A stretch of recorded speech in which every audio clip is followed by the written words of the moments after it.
നത്തിങ്ങിൻ്റെ ഏറ്റവും വില കുറഞ്ഞ സ്മാർട്ട് ഫോൺ ആയിട്ടുള്ള നത്തിങ് ഫോൺ 3A ലൈറ്റ് ആണ് എൻ്റെ കയ്യിലുള്ളത്. ഇന്ത്യൻ വേരിയൻ്റ് അല്ല, ഗ്ലോബൽ വേരിയൻ്റ് ആണ്. അതുകൊണ്ട് തന്നെ ചില വ്യത്യാസങ്ങളും കാര്യങ്ങളുണ്ട്. ആ ഒരു കാര്യമൊക്കെ തീർച്ചയായിട്ടും ഈ ഒരു വീഡിയോയിലൂടെ പറയുന്നതാണ്. മാക്സിമം ഈ ഒരു വീഡിയോ സ്കിപ്പ് ചെയ്യാതെ കണ്ടു കഴിഞ്ഞാൽ ഈ ഒരു പ്രൈസിൽ ഈ ഒരു സ്മാർട്ട് ഫോൺ വേർത്താണോ എന്നുള്ളത് അറിയാൻ പറ്റും. അതുപോലെ തന്നെ നിങ്ങൾക്ക് സ്യൂട്ടബിൾ ആയിട്ടുള്ള സ്മാർട്ട് ഫോൺ ആണോ എന്നുള്ള കാര്യം തീർച്ചയായിട്ടും മനസ്സിലാക്കാൻ സാധിക്കുന്നതാണ്.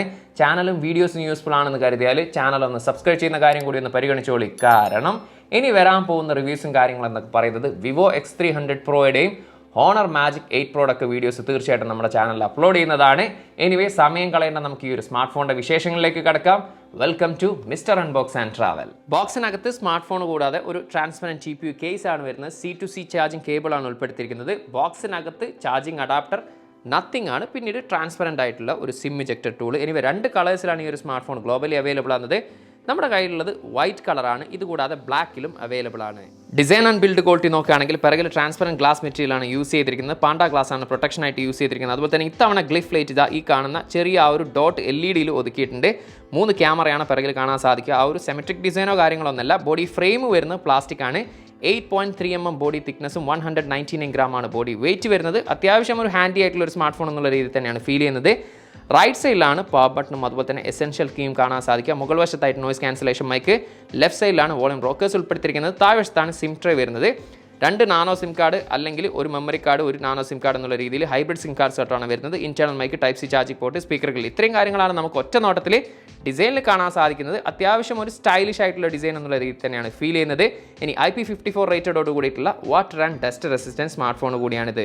ഡിസ്പ്ലേ വരുന്നത് 6.77 ഇഞ്ചിന്റെ 120 Hz റിഫ്രഷ് റേറ്റോട് കൂടിയിട്ടുള്ള MOLED പാനലാണ്. ഫുൾ HD+ ആണ് റെസൊല്യൂഷന്. പാണ്ട ഗ്ലാസ് ആണ് പ്രൊട്ടക്ഷൻ ആയിട്ട് യൂസ് ചെയ്തിരിക്കുന്നത്. 1300 nits ആണ് ഹൈ ബ്രൈറ്റ്നസ് മോഡെങ്കിൽ, 3000 nits ആണ് ഇതിന്റെ പീക്ക് ബ്രൈറ്റ്നസ് ലെവൽ വരുന്നത്. അതുകൊണ്ട് തന്നെ ഔട്ട്ഡോർ വിസിബിലിറ്റിക്കൊന്നും യാതൊരു തരത്തിലുള്ള ഇഷ്യൂസും കാര്യങ്ങളൊന്നുമില്ല. ഇൻ ഡിസ്പ്ലേ ഫിംഗർ പ്രിന്റ് സ്കാനറാണ് വരുന്നത്. ഒപ്റ്റിക്കലാണ് സെൻസറായിട്ട് യൂസ് ചെയ്തിരിക്കുന്നത്. സ്മൂത്ത് ആൻഡ് ഫാസ്റ്റ് ആയിട്ട് തന്നെ ഫിംഗർ പ്രിന്റ് സ്കാനറും വർക്ക് ചെയ്യുന്ന കാണാൻ സാധിക്കും. 388 പിക്സൽ പെർ ഇഞ്ചാണ് ഇതിൻ്റെ ഡെൻസിറ്റി. അതുകൊണ്ട് തന്നെ അത്യാവശ്യം ഷാർപ്പായിട്ടുള്ള ഡിസ്പ്ലേ എന്നുള്ള രീതിയിൽ തന്നെയാണ് ഫീൽ ചെയ്യുന്നത്. ഒരല്പം തിക്കായിട്ടുള്ള ബസിൽസും കാര്യങ്ങളൊക്കെയാണ് നമുക്കിതിൽ കാണാൻ സാധിക്കുന്നത്. പക്ഷേ ഭയങ്കര വൈബ്രൻ്റ് ആയിട്ടുള്ള കളർഫുൾ ആയിട്ടുള്ള മൾട്ടിമീഡിയ എക്സ്പീരിയൻസ് നമുക്കിതിൽ ആസ്വദിക്കാൻ സാധിക്കുന്നുണ്ട്. HDR കണ്ടന്റ്, യൂട്യൂബ് പോലുള്ള കാര്യങ്ങളൊക്കെ സപ്പോർട്ടാണ്. നെറ്റ്ഫ്ലിക്സിൽ സപ്പോർട്ടല്ല. അതുപോലെ തന്നെ 2160 Hz PWM ഡിമ്മിങ് യൂസ് ചെയ്യുന്നത് കൊണ്ട് തന്നെ താരതമ്യേന ഫ്ലിക്കറിങ് കുറവായിരിക്കും. ലോ ലൈറ്റിലൊക്കെ തന്നെ അതുകൊണ്ട് തന്നെ കണ്ണിനുണ്ടാകുന്ന സ്ട്രെയിൻസും കാര്യങ്ങളൊക്കെ കുറവായിരിക്കും. അതുകൊണ്ട് തന്നെ ഡിസ്പ്ലേ വൈസ് ഈ ഒരു പ്രൈസിൽ വൺ ഓഫ് ദ ബെസ്റ്റ് എന്നുള്ള രീതിയിൽ തന്നെയാണ് ഫീൽ ചെയ്തിട്ടുള്ളത്. 5000 mAh ബാറ്ററിയാണ് ഈ ഒരു സ്മാർട്ട് ഫോണിൽ വരുന്നത്. അതുപോലെ തന്നെ 33 വാട്ടിൻ്റെ ചാർജറാണ് ഇതിൻ്റെ സപ്പോർട്ടെങ്കിലും നമുക്ക് ഈ ഒരു ബോക്സിനകത്ത് ചാർജർ ലഭിക്കുന്നില്ല. അത് ഉപയോഗിച്ചുകൊണ്ട് 0 to 100 ഏകദേശം 1 മണിക്കൂർ കൊണ്ട് നമുക്ക് ഫുൾ ചെയ്യാൻ സാധിക്കുന്നതാണ്. ഇനി എൻ്റെ ഒരു പേഴ്സണൽ എക്സ്പീരിയൻസിൽ ബാറ്ററി ലൈഫിനെ കുറിച്ച് പറയുകയാണെങ്കിൽ നമ്മളൊരു ഹെവി യൂസർ ആണെങ്കിൽ മോർണിംഗ് ടു ഈവനിങ് എന്നുള്ള രീതിയിലാണ് നമുക്ക് കിട്ടുക. ഇനി അതല്ല നമ്മളൊരു നോർമൽ യൂസർ ആണെങ്കിൽ ഒരു ദിവസം ഈസി ആയിട്ട് ഈ ഒരു സ്മാർട്ട് ഫോൺ യൂസ് ചെയ്യാൻ സാധിക്കും. പെർഫോമൻസ് സൈഡിനെ കുറിച്ച് പറയുകയാണെങ്കിൽ അതിനു മുമ്പ് ഞാൻ ഈ ഒരു സ്മാർട്ട് ഫോൺ കമ്പയർ ചെയ്യുന്നത് ഇന്ത്യൻ മാർക്കറ്റിലുള്ള സ്മാർട്ട് ഫോൺ ആയിട്ടുള്ള, മറിച്ച് GCC രാജ്യങ്ങളിൽ ഈ ഒരു പ്രൈസ് സെഗ്മെന്റിലുള്ള സ്മാർട്ട് ഫോൺ ആയിട്ടായിരിക്കും പറയുന്നുണ്ടാവുക. അതുകൊണ്ട് തന്നെ ആ ഒരു ലെവലിൽ മാത്രം ഈ ഒരു റിവ്യൂ നിങ്ങൾ കണ്ടാൽ മതി. MediaTek Dimensity 7300 Pro എന്ന് പറയുന്ന 5G പ്രോസസ്സറാണ് ഈ ഒരു സ്മാർട്ട് ഫോണിൽ വരുന്നത്. 4 നാനോമീറ്റർ ടെക്നോളജിയിൽ ഒക്ടാ കോറിൽ 2.5 GHz ക്ലോക്ക് സ്പീഡും Mali G615 MC2 ആണ് ഇതിൽ ഉപയോഗിച്ചിരിക്കുന്നത് GPU. അന്തുത്തു സ്കോർ 9 ലക്ഷത്തിന് മുകളിലാണ് ഈ ഒരു സ്മാർട്ട് ഫോൺ ലഭിക്കുന്നത്. അതുപോലെ തന്നെ എടുത്തു പറയുന്ന മറ്റൊരു കാര്യം എന്ന് പറയുന്നത് ഞാനിതിൽ കോൾ ഓഫ് ഡ്യൂട്ടി ഏകദേശം 45 മിനിറ്റ്സോളം കളിച്ചിട്ടുണ്ട്. ഒരു പ്രോ ലെവൽ ഗെയിമിംഗ് എക്സ്പീരിയൻസ് അല്ലെങ്കിൽ കൂടി നമ്മളൊരു എൻ്റർടൈൻമെൻറ്റിനൊക്കെയാണ് ഗെയിം കളിക്കുന്നതെങ്കിൽ സാറ്റിസ്ഫൈഡ് ലഭിക്കുന്ന ഒരു ഗെയിമിംഗ് എക്സ്പീരിയൻസ് ലഭിക്കും. പക്ഷേ എടുത്തു പറയേണ്ട കാര്യം അതല്ല, അത്ര സമയം ഞാനിതിൽ ഗെയിം കളിച്ചിട്ടും യാതൊരു തരത്തിലുള്ള ഹീറ്റിംഗ് ഇഷ്യൂ എനിക്ക് ഫേസ് ചെയ്യേണ്ടി വന്നിട്ടില്ല. ഇനി ഇത്ര ദിവസം യൂസ് ചെയ്ത എക്സ്പീരിയൻസിൽ എനിക്ക് അങ്ങനെ ഒരു heating issue, even warm issue പോലും കാര്യമായിട്ടുള്ള രീതിയിൽ എനിക്ക് ഈ ഒരു സ്മാർട്ട് ഫോണിൽ കാണാൻ സാധിച്ചിട്ടില്ല എന്നത് ശരിക്കും ഒരു പോസിറ്റീവായിട്ട് തന്നെ തോന്നിയിട്ടുണ്ട്.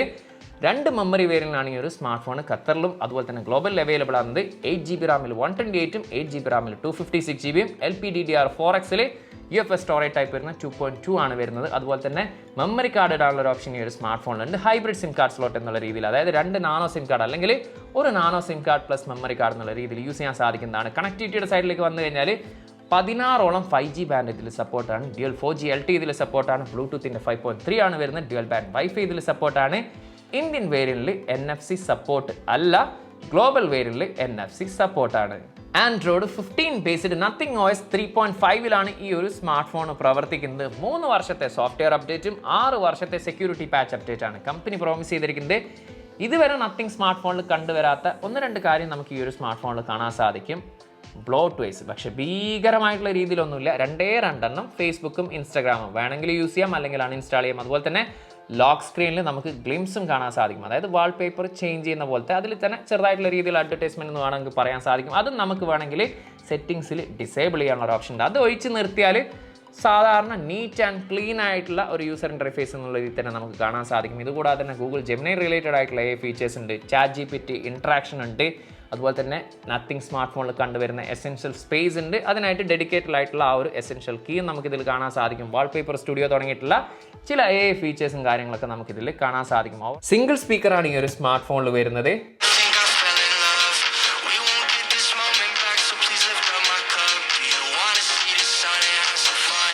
സിംഗിൾ സ്പീക്കർ ആയതുകൊണ്ട് തന്നെ ഭയങ്കര ഒരു ലൗഡി അല്ല, ഒരു ഡീസൻറ്റ് സ്പീക്കർ ക്വാളിറ്റി എന്നുള്ള രീതിയിൽ മാത്രമേ ഫീൽ ചെയ്തിട്ടുള്ളൂ. സ്റ്റീരിയോ സ്പീക്കേഴ്സ് കൊടുത്തിരുന്നെങ്കിൽ കുറച്ചും കൂടി ബെറ്റർ ആയനെ. 3 ക്യാമറയാണ് പിറകിൽ വരുന്നത്. 50 mega pixel main lens with optical image സ്റ്റെബിലൈസേഷനോട് കൂടിയിട്ടുള്ളതും 8 മെഗാ പിക്സൽ അൾട്രാ വൈഡ് ലെൻസും 2 മെഗാ പിക്സലിന് മാക്രോ സെൻസറാണ് വരുന്നത്. റിയർ ക്യാമറയിൽ എടുത്തിരിക്കുന്ന ഫോട്ടോസിനെ കുറിച്ച് ഒറ്റ വാക്കിൽ പറയാനാണെങ്കിൽ കിഡിലൻ ഫോട്ടോഗ്രാഫി എന്നുള്ള രീതിയിലാണ് എനിക്ക് ഫീൽ ചെയ്തിട്ടുള്ളത്. എസ്പെഷ്യലി മെയിൻ ലെൻസിൽ എടുത്തിരിക്കുന്ന ഡേലൈറ്റ് പെർഫോമൻസ് ഒക്കെ എന്ന് പറയുന്നത് ഒട്ടുമിക്ക ഫോട്ടോസിലും അത്യാവശ്യം ഡീറ്റെയിൽസും കാര്യങ്ങളൊക്കെ നമുക്ക് കാണാൻ സാധിക്കുന്നുണ്ട്. ചില ഫോട്ടോസൊക്കെ ഒരു ഇത്തിരി സാച്ചുറേറ്റഡ് ആണെങ്കിലും ഒരു കളർഫുൾ ആയിട്ടുള്ള ഫോട്ടോസ് എന്നുള്ള രീതിയിലാണ് ഫീൽ ചെയ്തിട്ടുള്ളത്. അത് പോർട്രേറ്റിൻ്റെ കാര്യമാണെങ്കിലും HDR പെർഫോമൻസിൻ്റെ കാര്യമാണെങ്കിലും ഒക്കെ അത്യാവശ്യം നല്ല രീതിയിൽ തന്നെ കാണാൻ സാധിച്ചിട്ടുണ്ട്. ഈവൻ ആർട്ടിഫിഷ്യൽ ലൈറ്റിംഗ് കണ്ടീഷൻ ഉണ്ടെങ്കിൽ അത്യാവശ്യം നല്ല രീതിയിലുള്ള ഒരു നൈറ്റ് ഫോട്ടോഗ്രാഫി നമുക്ക് കാണാൻ സാധിച്ചിട്ടുണ്ട്.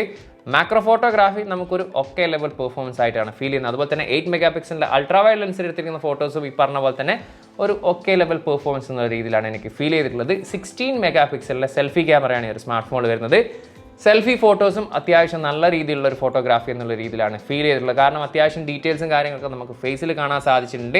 ഈവൻ പോർട്രേറ്റ് ഫോട്ടോസ് ആണെങ്കിലും അത്യാവശ്യം കുഴപ്പമില്ലാത്ത രീതിയിലുള്ള ഒരു ബൊക്കെ എഫക്റ്റും അതുപോലെ തന്നെ ആ ഒരു എഡ്ജ് ഡിറ്റക്ഷൻ ഒക്കെ കാണാൻ സാധിച്ചിട്ടുണ്ട്. HDR പെർഫോമൻസ് സൂപ്പർവായിട്ട് തന്നെ നമുക്കിതിൽ കാണാൻ സാധിച്ചിട്ടുണ്ട്. ആർട്ടിഫിഷ്യൽ ലൈറ്റിംഗ് കണ്ടീഷൻ ഉണ്ടെങ്കിൽ നല്ല രീതിയിലുള്ള ഒരു നൈറ്റ് ഫോട്ടോഗ്രാഫിയും കാണാൻ സാധിച്ചിട്ടുണ്ട്. തീർച്ചയായിട്ടും ഈ ഒരു പ്രൈസ് സെഗ്മെന്റിലെ one of the best camera performance എന്നുള്ള രീതിയിൽ തന്നെയാണ് ഫീൽ ചെയ്തിട്ടുള്ളത്. ഇനി വീഡിയോഗ്രാഫി ഞാൻ ഇതിൻ്റെ കൂടെ സാമ്പിൾ കൊടുത്തിട്ടുണ്ട്. അത് കണ്ടാൽ ഏകദേശം ഒരു ധാരണ നിങ്ങൾക്ക് വീഡിയോഗ്രാഫിയെ കുറിച്ച് ലഭിക്കുന്നതാണ്. 4K 30 ഫ്രെയിം പെർ സെക്കൻഡ് ആണ് മാക്സിമം വീഡിയോ റെസൊല്യൂഷന്. നല്ല രീതിയിലുള്ള ഒരു സ്റ്റെബിലിറ്റി നമുക്ക് കാണാൻ സാധിക്കും. അതുപോലെ തന്നെ HDR പെർഫോമൻസ് നല്ല രീതിയിൽ തന്നെ കാണാൻ സാധിച്ചിട്ടുണ്ട്. കുഴപ്പമില്ലാത്ത രീതിയിലുള്ളൊരു ഡീറ്റെയിൽസ് നമുക്ക് വീഡിയോയിൽ കാണാൻ സാധിക്കുന്നുണ്ട്. അതുകൊണ്ട് തന്നെ ഈ ഒരു പ്രൈസ് സെഗ്മെന്റിൽ അത്യാവശ്യം നല്ല രീതിയിലുള്ളൊരു 4K വീഡിയോ എന്നുള്ള രീതിയിൽ തന്നെയാണ് ഫീൽ ചെയ്തിട്ടുള്ളത്.